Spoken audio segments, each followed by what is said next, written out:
Hello YouTube! Alors aujourd'hui, on se retrouve pour une nouvelle vidéo. Je vais vous parler de Pi-hole.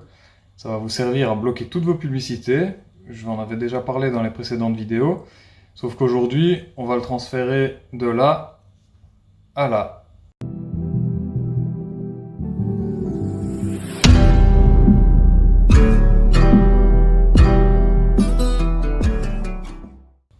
Alors pourquoi j'ai voulu faire ça? Simplement parce que je trouve que mon petit Raspberry Pi qui tourne 24 heures sur 24, c'est bien.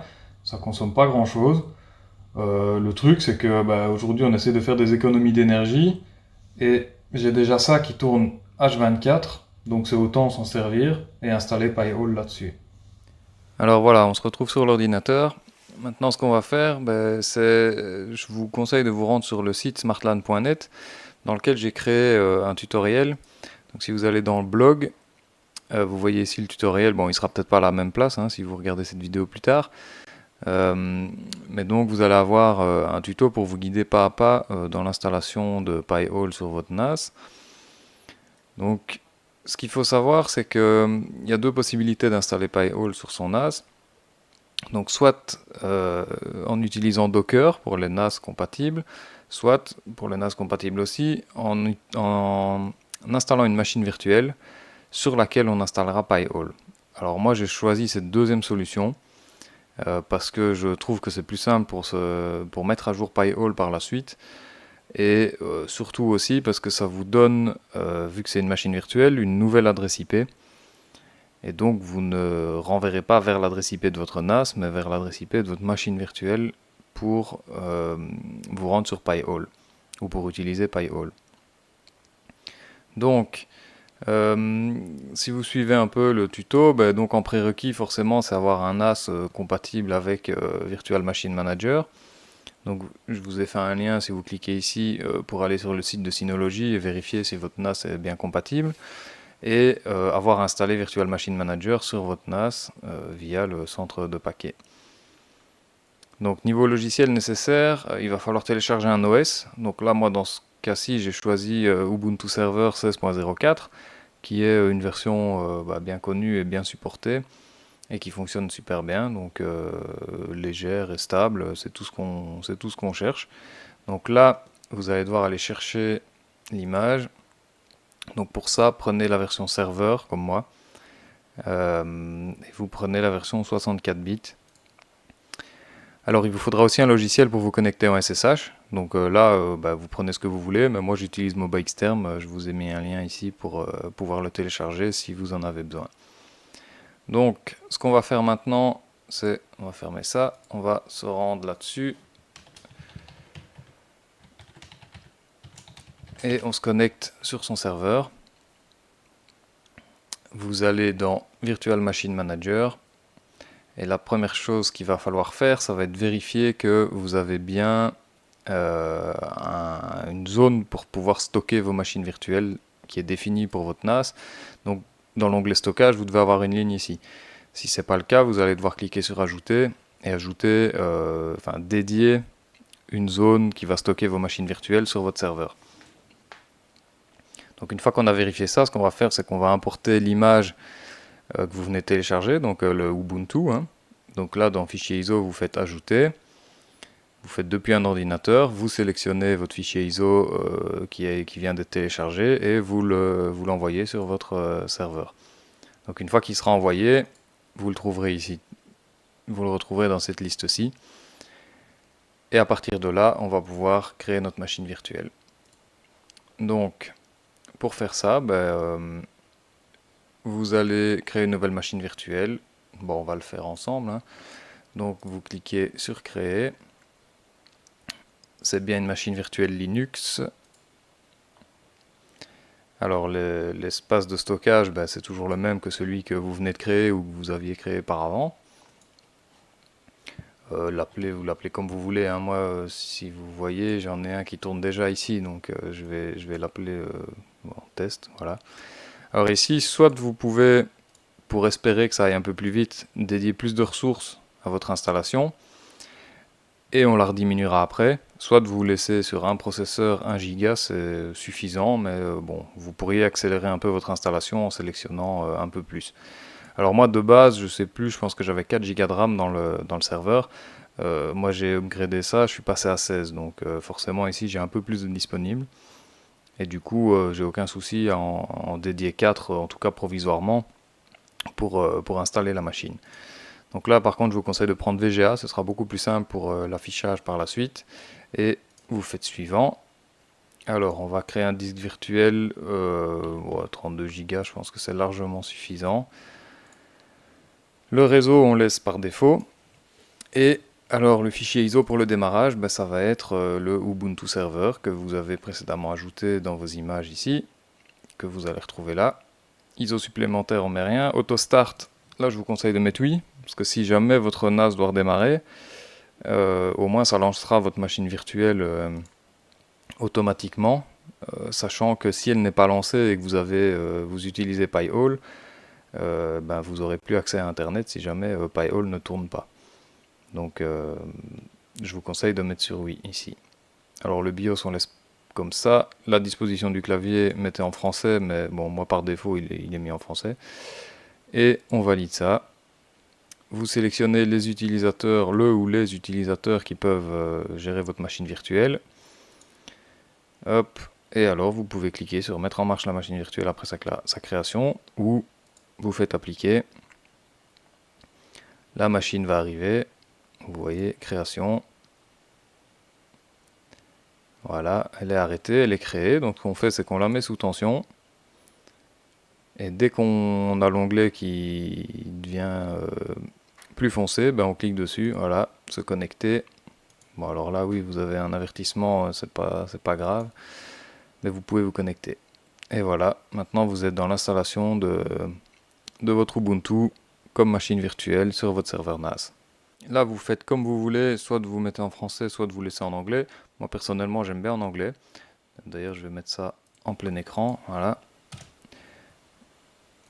Et s'il veut bien, on garde anglais. On va installer Ubuntu Server. Il va vous poser quelques questions et puis alors il faudra vraiment prendre votre mal en patience parce que c'est plutôt long comme installation.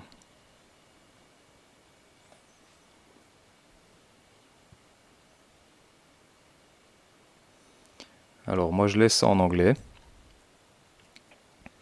Par contre, là, on n'est pas des États-Unis, donc on va quand même le préciser.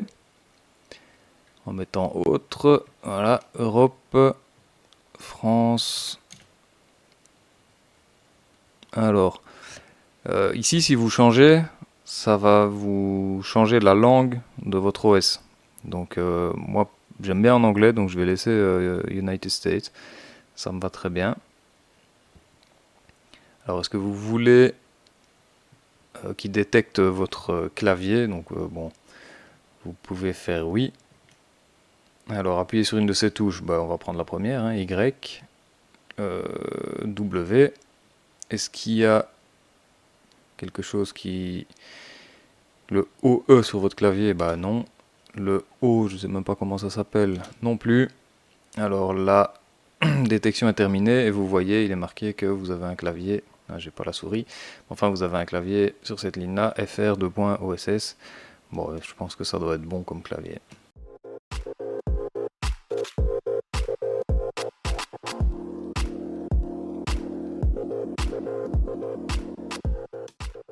Alors là, il vous demande le nom pour votre machine. Vous l'appelez comme vous voulez. Moi, je vais laisser ça comme ça par défaut. Vous validez.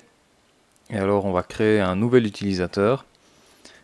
Faut savoir qu'avec Ubuntu, ici par défaut, l'utilisateur root va être désactivé. Par contre, il vous donne la possibilité là tout de suite de créer un nouvel utilisateur pour lequel vous aurez les mêmes privilèges. Donc ici, ce qu'on va faire, c'est qu'il faut rentrer le nom complet de l'utilisateur. Donc bon, vous mettez votre nom complet. Username, donc moi je vais juste garder Charles hein, comme nom d'utilisateur. Alors un mot de passe. Ce que je vous conseille là, vous faites tab quand vous avez tapé votre mot de passe et puis vous faites espace quand vous avez le petit carré rouge qui s'est mis dans Show Password in Clear. Et ça vous permet de vérifier que vous avez mis le bon mot de passe. Parce que si jamais votre clavier n'était pas bien détecté, que vous étiez en QWERTY par exemple, à ce moment-là, votre mot de passe risquerait de ne pas être celui que vous pensez. Et du coup, vous allez vous retrouver avec une machine verrouillée tout de suite et vous ne saurez rien faire, vous pourrez tout recommencer. Donc là, c'est une petite astuce, mais ça vaut la peine d'être souligné. Donc là, vous refaites Tab, Continue, OK. On retape le mot de passe. Donc je garde password, moi. Évidemment, faut pas mettre ça, hein, faut mettre autre chose. OK. Alors, est-ce que vous voulez crypter votre home directory? Bref, non, il n'y a pas besoin. Hein. Dans ce cas-ci, ça sert à rien.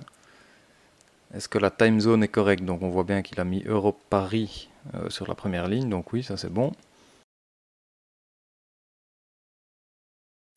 Alors ici, là je vous conseille de garder la ligne qui a été sélectionnée. Ça va être la méthode dont vous allez partitionner votre disque virtuel, donc le fameux disque de 32 Go. Donc on va laisser ça ici. OK, on sélectionne, de toute façon il n'y en a qu'un. Alors, est-ce que vous voulez écrire ces modifications? Là, vous devez choisir oui. Alors, ça, on valide. Est-ce que vous voulez écrire les changements? Yes. Et c'est parti pour l'installation.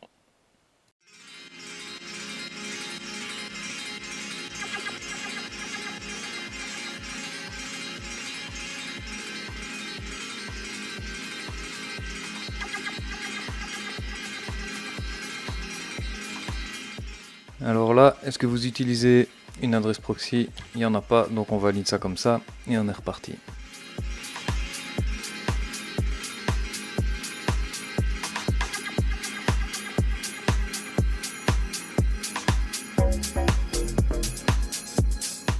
Alors là, personnellement, moi je préfère faire les mises à jour moi-même, donc je laisse pas de mise à jour automatique. Alors ici, ça c'est assez important. Enfin, ça va même être très très important. Pour vous simplifier la vie, ce que vous devez faire, c'est bien cocher OpenSSH. Comme ça, il va l'installer en même temps que le reste du système.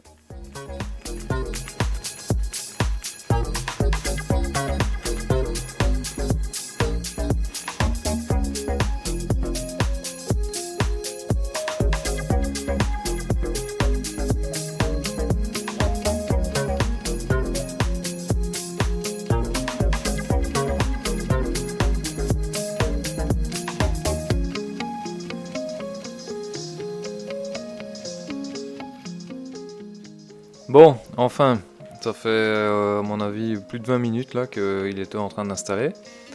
Alors voilà, maintenant il vous propose d'installer le Grub ou je sais pas comment on dit. Ça je vous conseille de le faire parce que sans ça votre machine va avoir du mal à démarrer, c'est le gestionnaire de démarrage. Donc là vous devez valider.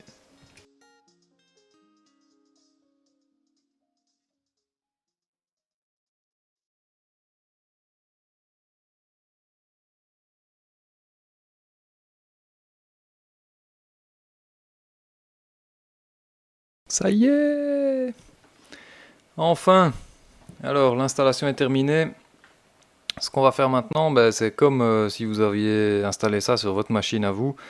Une fois qu'on a fini d'installer un OS, on commence par retirer le CD avant de redémarrer. Donc là, on va se remettre comme ça. J'espère, ouais, je suis toujours connecté, a priori. Donc, ce qu'on fait, c'est qu'on double-clique sur la machine virtuelle qu'on vient de créer. Et on retourne dans Autre et on démonte le fichier ISO ici. On valide.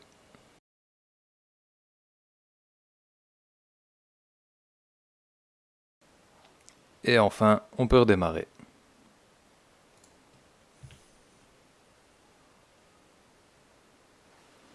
Donc pendant ce temps-là, ce qu'on peut faire, c'est retourner voir le tuto pour voir un peu ce qu'on va continuer à faire là maintenant. Donc l'idée, c'est de se connecter le plus vite possible en SSH. Ça sera beaucoup plus simple pour faire toutes les commandes et surtout vous pourrez faire du copier-coller depuis le tutoriel ici du site. Donc ça va vous faciliter la tâche pas mal. Donc on va regarder où en est la machine. Ok, elle redémarre là.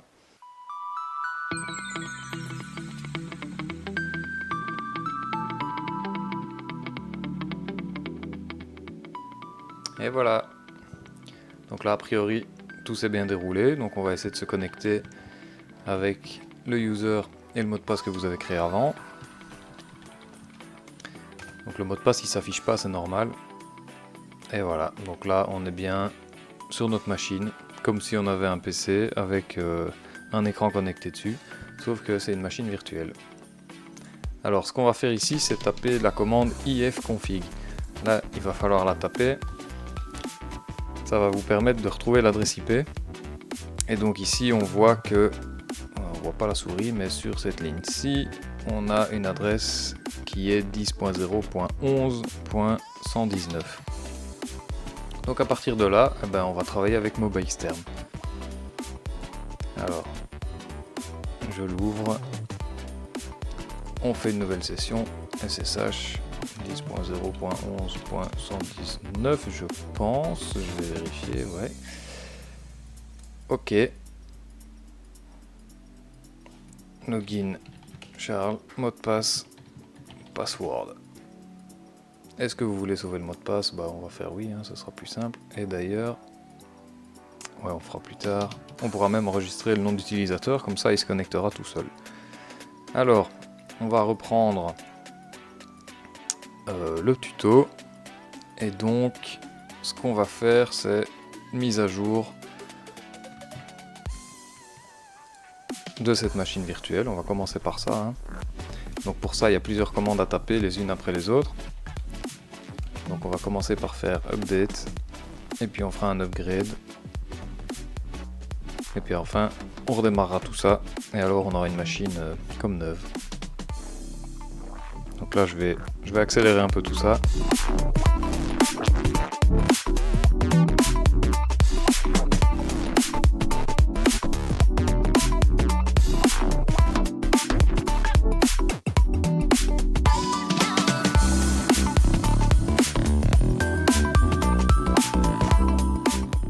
Voilà, enfin c'est terminé, maintenant on fait juste un redémarrage. Donc pour lui attribuer une adresse IP fixe, c'est important de faire ça parce que forcément vu que ça va être un serveur DNS, votre machine virtuelle, il va falloir lui donner une IP fixe pour pouvoir la retrouver facilement sur le réseau et surtout pouvoir donner cette adresse là à toutes vos machines qui vont se connecter à internet. Donc pour ça, on va taper cette commande là dès que, a priori ça a redémarré.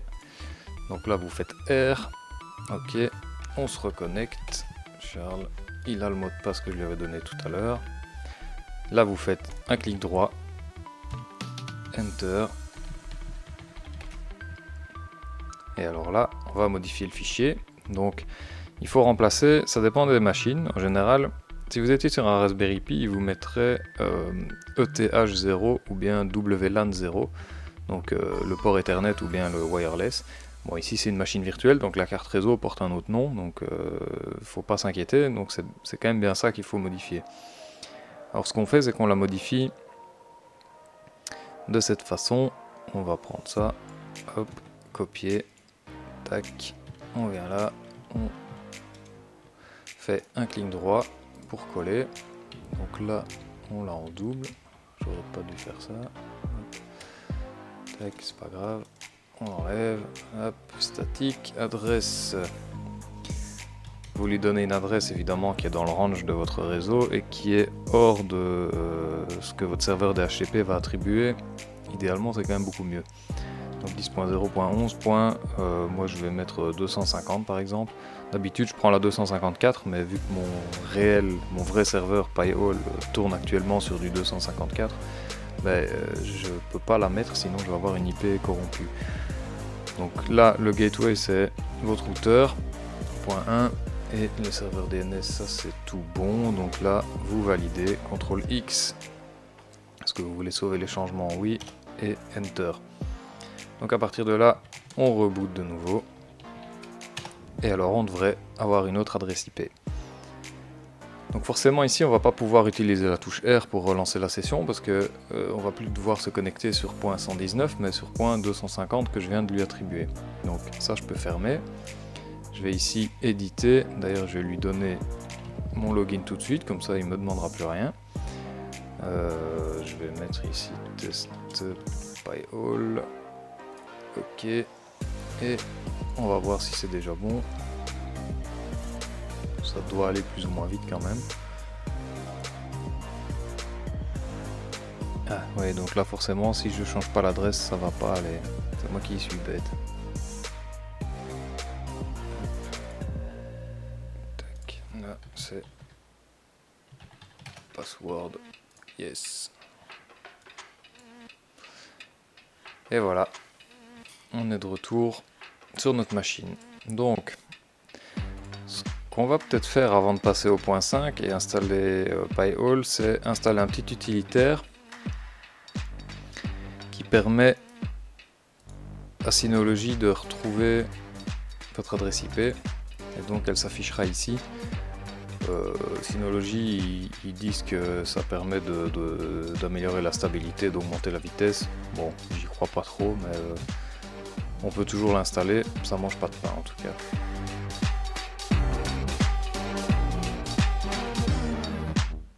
Alors une petite parenthèse ici, vous voyez ça c'est pas mal. Donc le processeur qui est utilisé, donc là on est à 25%, et surtout la mémoire RAM. Donc moi j'avais mis 4 Go de mémoire, on voit qu'on utilise à peine 100 mégas, donc ce qu'on va faire c'est qu'on va aller diminuer tout ça tout de suite aussi.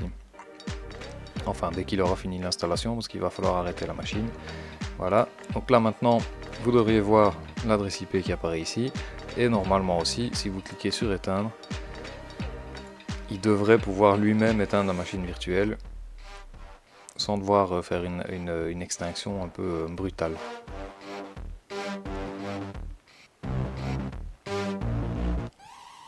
Voilà, c'est arrêté.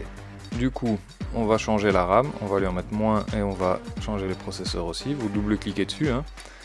Maintenant que la machine est éteinte, vous allez pouvoir changer ça, sinon c'est pas faisable. Là, vous remettez 1 giga, c'est suffisant. Ok. Et on va redémarrer la machine pour enfin pouvoir installer PyHole.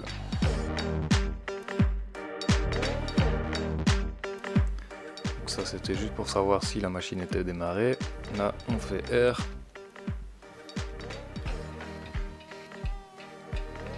Et voilà, on est reconnecté. Alors maintenant, on va installer PyHole. Hein. Donc pour ça, il y a une commande qui fonctionne bien, qui a qu'à copier et coller ici. Et qui va vous emmener dans un petit utilitaire d'installation, là, pas trop mal. Enfin, qui fait un peu old school, mais bon, on est en SSH, hein, donc c'est normal. Bon, alors là, par contre, vous voyez, hein, processeur 100%, parce que forcément, je lui en ai mis 1 au lieu de 4. Donc ça aide pas, mais bon, une fois que ça va tourner, ce sera largement suffisant.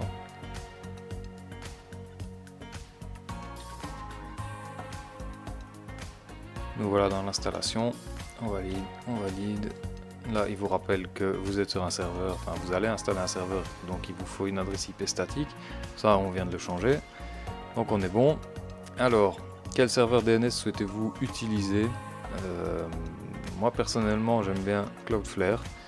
Il paraît que les gens qui sont clients chez Orange ont des soucis avec Cloudflare, donc je pense que pour eux, pour vous, si vous êtes client chez Orange, il faut changer et prendre quelqu'un d'autre, un autre serveur. Vous prenez ce que vous voulez, hein. De toute façon, ça reviendra au même. Normalement, il n'y a vraiment pas de différence. Mais bon, moi par habitude, je prends Cloudflare. Là, on laisse les deux listes sélectionnées. Là, pareil. Là, il nous vérifie que, enfin, il vous rappelle votre adresse IP et c'est bien bon. Donc, on est content. Ok. Est-ce que vous voulez une interface web admin? Bah oui, ce sera beaucoup plus simple pour gérer votre PyHole. Et est-ce qu'il faut installer un web server? Bah, je suis pas certain que dans les outils d'origine qui ont été installés lors de l'installation d'Ubuntu, il y en ait un, donc on va quand même le laisser. On va le laisser en installer un aussi, un petit. Alors au niveau des logs, est-ce qu'on les veut? Oui, et on veut surtout tout. Sur un Raspberry Pi, c'est pas terrible de faire ça parce que ça, a priori, ça use prématurément les cartes mémoire. Mais ici, on est sur un disque dur, hein, au final, donc il n'y a pas de souci. Vous pouvez laisser tous les logs. Ça vous aidera pour détecter les sites que vous voulez peut-être bloquer s'il n'est pas bloqué, ou d'autres qui sont bloqués et que vous souhaitez débloquer. Donc les logs, ça va être bien pratique. Donc là maintenant on le laisse installer et on se retrouve dans une minute.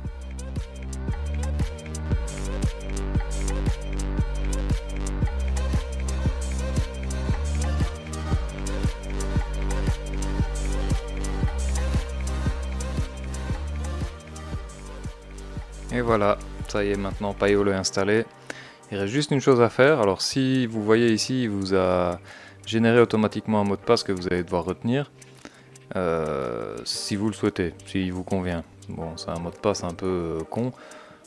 Moi j'aime bien avoir mon mot de passe à moi, donc là vous inquiétez pas, on va le changer tout de suite. Si vous ne retenez pas celui-ci, ça vous empêchera pas d'atterrir sur votre page d'administration. Donc là vous validez et on va tout de suite changer ce mot de passe qui ne nous convient pas. Donc pour ça vous faites pi-hole espace-a espace-p et il vous demande un nouveau mot de passe. Donc moi je vais mettre aussi password. À ne pas faire, hein, mais bon voilà. Et du coup maintenant vous devriez avoir accès à votre machine en 10.0.11.250. Ah oui, /admin. J'ai pas pensé, mais enfin heureusement il vous redirige tout seul. Et si vous allez dans login avec le mot de passe que vous venez de générer, enfin de changer, voilà, ça y est, vous êtes sur votre Pi-hole. Donc là maintenant, ce qu'il vous reste à faire, c'est configurer votre box. Pour ça, je vous laisse aller voir sur internet, hein, parce qu'en fonction de votre fournisseur, ça va être différent. Si vous avez votre propre box à vous, comme moi c'est le cas avec Unify, c'est encore différent. Donc bon, il y a plusieurs méthodes pour le faire. Là, je vous laisse chercher de votre côté, mais enfin, en gros, ce qu'il faut, c'est trouver le serveur DNS qui va être attribué à vos machines. Et en général, c'est un paramètre qu'on trouve dans la configuration du DHCP. Donc, vous pouvez chercher ça sur internet. Vous devriez retrouver comment changer ça sur votre box. Bon, donc si jamais, il y avait juste quelque chose, si jamais vous avez besoin d'accéder à un site qui est bloqué, à partir du moment où vous voulez vous surfez et que le site est bloqué, vous allez dans Query Log, vous vous loguez, vous allez voir ici toute une liste avec du vert, du rouge. Le rouge, évidemment, c'est ce qui est bloqué. Et si vous voyez le site qui est rouge et que c'est ce site-là auquel vous souhaitez accéder, dans l'onglet Action, vous devriez avoir un bouton où vous pouvez cliquer pour l'autoriser. Et du coup, ce site ne sera plus bloqué, mais ne sera plus bloqué pour aucune des machines de votre réseau. Donc, ce ne sera pas débloqué pour votre PC à vous, ce sera débloqué sur votre réseau. Donc ça, c'est important à savoir. Alors oui, juste un dernier petit truc, ça je ferme. Ça, on va pouvoir fermer, mais pas tout de suite. Si vous devez faire, vous allez devoir faire de temps en temps des mises à jour. Il vous préviendra, donc pour faire ces mises à jour, vous le trouverez aussi dans le tuto, mais du coup là vous faites un pi-hole espace-up comme update, et alors s'il y a des mises à jour, il va les faire tout seul. Bon, ici on vient de l'installer, donc forcément c'est à jour. Voilà, je pense qu'on a fait le tour de tout. N'hésitez pas, si vous avez des questions, posez-les moi, mettez vos commentaires, surtout partagez un maximum, abonnez-vous à la chaîne, c'est très important, ça me permettra, ça me motivera surtout pour continuer à faire d'autres vidéos. Si vous avez des idées de vidéos, mettez-le en commentaire aussi, si c'est faisable, ça me fera plaisir, je le ferai. Donc voilà, on se retrouve très bientôt pour une autre vidéo.